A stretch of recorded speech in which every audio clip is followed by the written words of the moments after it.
Halo anak-anak hebat, kembali lagi dengan belajar bersama Bu Syifa. Hari ini kita akan belajar materi kelas 4, tema 3, peduli terhadap makhluk hidup, subtema 1, hewan dan tumbuhan di lingkungan rumahku. Sebelumnya, bagaimana kabarnya kalian? Semoga selalu dalam keadaan sehat ya.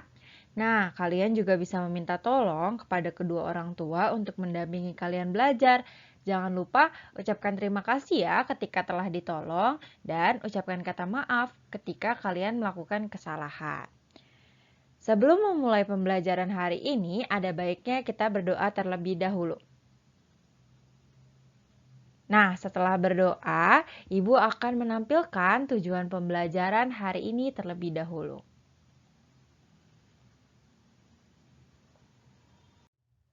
Nah, bagaimana anak-anak sudah membacakan tujuan pembelajaran kita hari ini? Jadi sudah tahu kira-kira kita akan belajar apa saja hari ini. Nah, pembelajarannya kita mulai ya. Coba perhatikan gambar di samping. Kira-kira manusia itu bisa tidak ya hidup tanpa tumbuhan? Kalau menurut Bu Syifa tidak bisa, karena tumbuhan itu merupakan penghasil oksigen, yang mana manusia memerlukan oksigen untuk bernafas. Jadi, kalau tidak ada tumbuhan, manusia tidak bisa hidup. Nah, oleh karena itu, tumbuhan sangat penting bagi kehidupan manusia. Di sini ada manfaat-manfaat tumbuhan bagi kehidupan manusia sehari-hari. Yang pertama itu ada sebagai bahan konsumsi.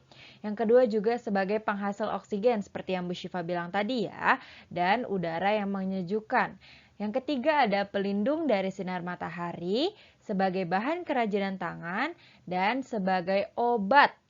Karena manfaat tumbuhan yang begitu banyak bagi manusia, kita mempunyai hak dan kewajiban yang harus kita lakukan terhadap tumbuhan. Hak itu apa sih, Bu?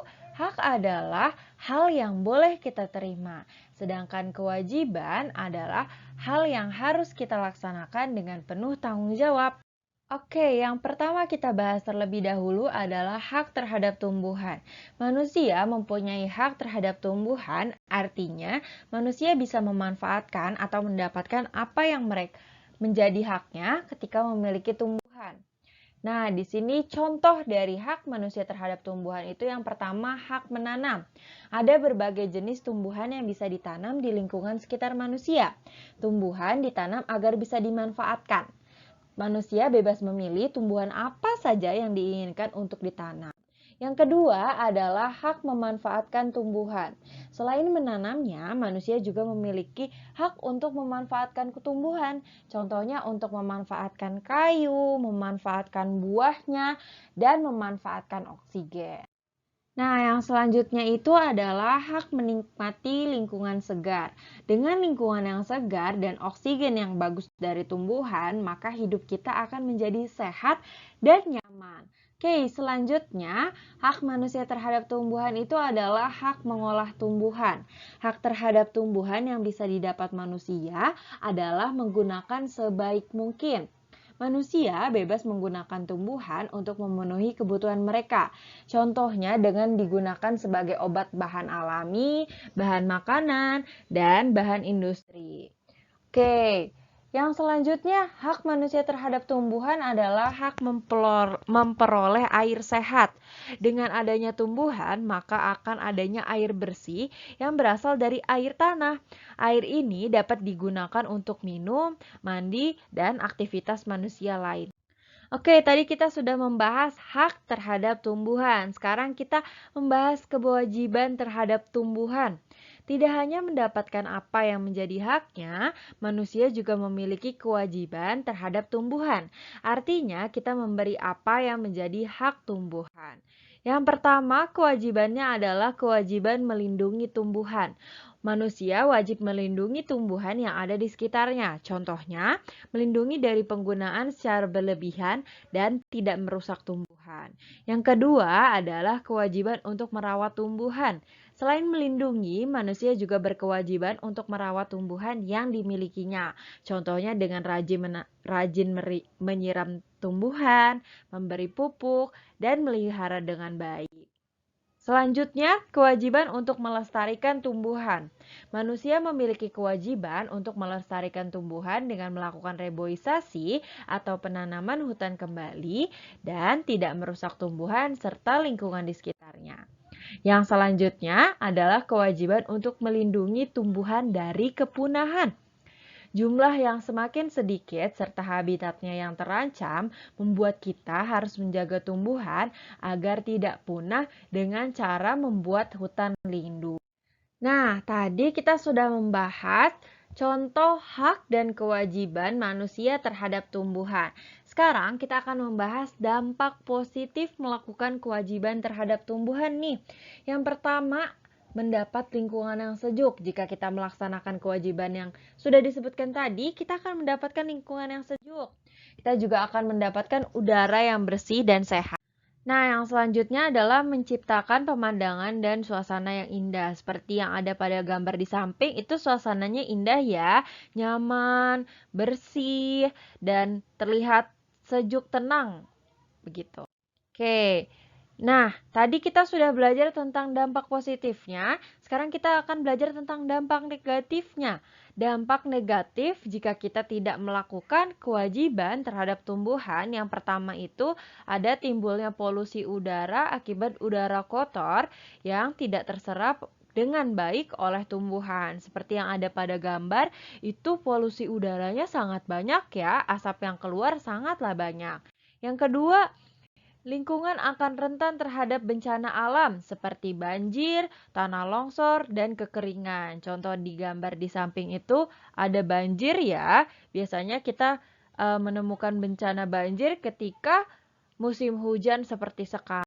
Yang selanjutnya adalah cuaca akan menjadi panas karena tidak adanya pohon untuk berteduh. Contoh pada gambar di samping ini, tanahnya mengalami kekeringan dan pohon-pohonnya juga tidak ada daunnya ya, pohonnya mengalami kekeringan juga. Cuacanya akan terasa lebih panas jika kondisinya seperti itu. Nah, sampai di sini paham materi tentang hak dan kewajiban yang harus dilakukan manusia dan dampak positif serta dampak negatif ketika kita tidak melakukan kewajibannya. Oke, karena paham, kita lanjut ya. Kita akan coba mengamati bersama nih, kira-kira apa ya yang dilakukan oleh gambar di samping? Oke, tepat sekali. Gambar di samping adalah gambar seorang anak yang sedang menyiram tanaman. Selanjutnya, apakah kegiatan di samping merupakan tindakan yang baik? Kira-kira orang menyiram tanaman itu tindakannya baik atau buruk ya? Oke, tepat sekali. Baik, karena tanamannya bisa menjadi subur ketika kita menyiramnya. Nah, yang selanjutnya, apa ya dampak bagi lingkungan dan orang lain ketika kita melakukan kegiatan di samping atau menyiram tanaman? Dampaknya, tumbuhannya itu menjadi subur dan lingkungannya menjadi segar. Dan udaranya juga biasanya akan ikut segar. Wah, anak-anak ibu hebat-hebat ya, dapat menganalisis dan menjawab dengan benar semua pertanyaan terkait gambar anak yang sedang menyiram tanaman tadi. Nah, selanjutnya coba kita perhatikan gambar yang kedua nih. Kira-kira apa ya tindakan yang dilakukan oleh gambar di samping ini? Oke, tindakannya adalah membakar tanaman. Nah, kira-kira dari tindakan membakar tanaman ini termasuk tindakan yang baik atau buruk ya? Tepat sekali, ini adalah tindakan yang buruk atau tidak baik karena akan merusak dan menimbulkan polusi udara.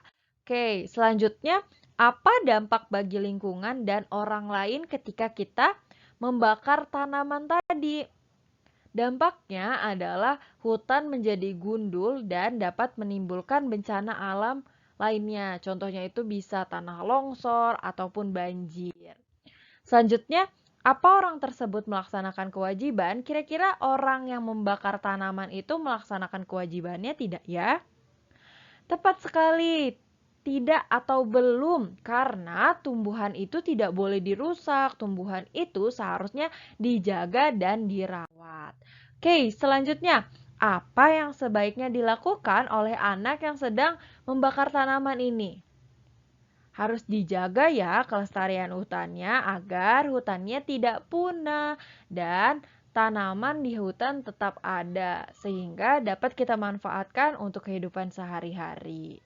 Nah, karena kalian sudah tahu hak dan kewajiban yang harus dilakukan oleh manusia, sekarang Ibu punya tugas untuk kalian menunjukkan contoh hak dan kewajiban dalam memanfaatkan tumbuhan secara bijak di LKPD yang ada di link di bawah ini. Nanti linknya akan Ibu kirim di grup WhatsApp ya.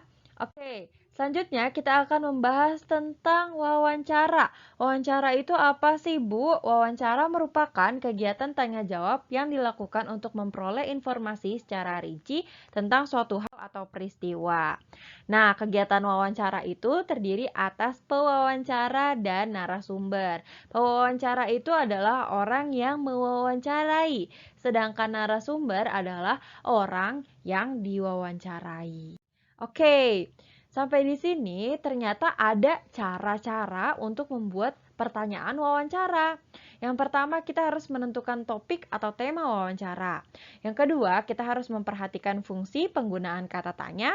Dan yang ketiga, kita harus menyusun pertanyaan.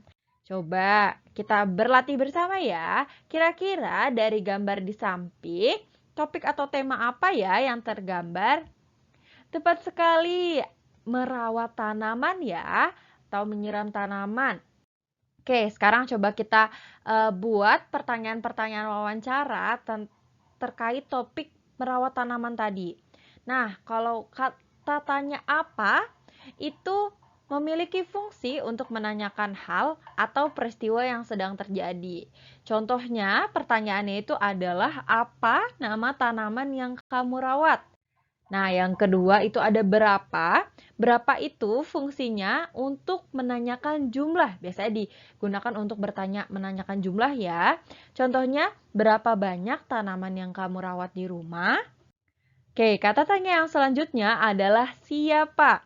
Siapa ini memiliki fungsi untuk menanyakan pelaku atau orang. Contohnya, siapa yang setiap hari menyiram tanaman? Oke, yang selanjutnya ada di mana. Di mana berfungsi untuk menanyakan tempat kejadian. Contoh pertanyaannya seperti ini. Di mana kamu meletakkan tanaman yang kamu rawat? Biasanya tanamannya diletakkan di mana ya? Oke, kapan? Kalau kapan memiliki fungsi untuk menanyakan waktu. Nah, contohnya adalah kapan kamu memberi pupuk pada tanaman? Oke, yang selanjutnya adalah mengapa. Mengapa memiliki fungsi untuk menanyakan sebab terjadinya sebuah peristiwa. Contohnya adalah mengapa tanaman harus diberi pupuk secara teratur. Dan yang terakhir adalah bagaimana. Bagaimana memiliki fungsi untuk menanyakan keadaan atau proses terjadinya sebuah peristiwa. Contohnya, bagaimana cara kamu memperbanyak tanaman ini? Wah, banyak sekali ya materi yang sudah kita pelajari bersama hari ini. Mulai dari yang pertama, kita belajar tentang manfaat tumbuhan, hak dan kewajiban terhadap tumbuhan. Kita juga belajar tentang dampak negatif dan positif ketika kita melaksanakan kewajiban terhadap tumbuhan. Kita juga belajar tentang wawancara, cara membuat pertanyaan wawancara, dan beberapa fungsi dari kalimat tanya. Terima kasih banyak ya anak-anak yang sudah menyimak dan menonton video ini sampai akhir. Pembelajaran tema 3, subtema 1 sudah selesai sampai di sini. Sekian dan sampai jumpa anak-anak hebat.